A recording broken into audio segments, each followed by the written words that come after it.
राधे राधे, हरे कृष्णा।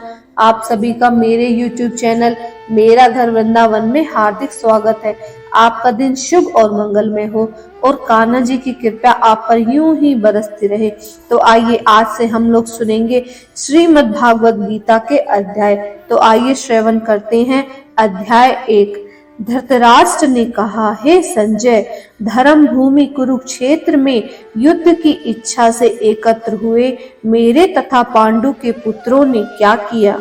संजय ने कहा, हे राजन, पांडु पुत्रों द्वारा सेना की व्यूह रचना देखकर राजा दुर्योधन अपने गुरु के पास गया और उनसे ये शब्द कहे, हे आचार्य, पांडु पुत्रों की विशाल सेना को देखकर जैसे आपके बुद्धिमान शिष्य द्रुपद के पुत्र ने इतने कौशल से व्यवस्थित किया है, इस सेना में भीम तथा अर्जुन के समान युद्ध करने वाले अनेक वीर धनुर्धर हैं, यथा महारथी युयुधान, विराट तथा द्रुपद के साथ ही धृष्टकेतु, चेकितान, काशीराज, पुरुजित, कुंती भोज तथा सेव्य जैसे महान शक्तिशाली योद्धा भी हैं।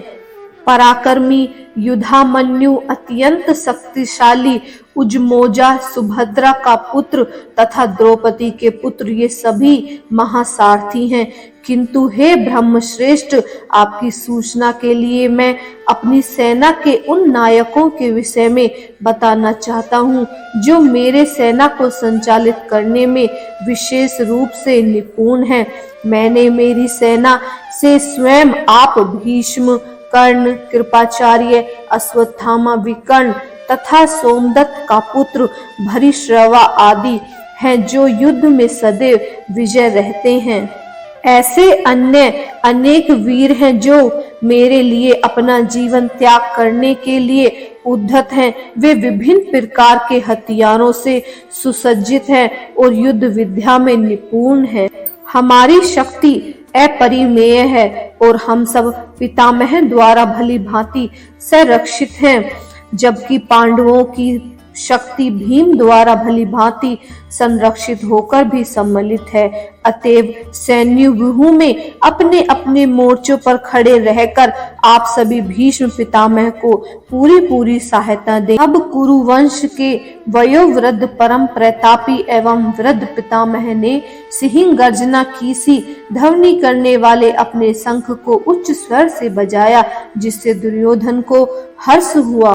तत्पश्चात शंख, नगाड़े, विगुल, तुराही तथा सींग सहसा एक साथ बज उठे। वह समवेत स्वर अत्यंत कोलाहल पूर्ण था।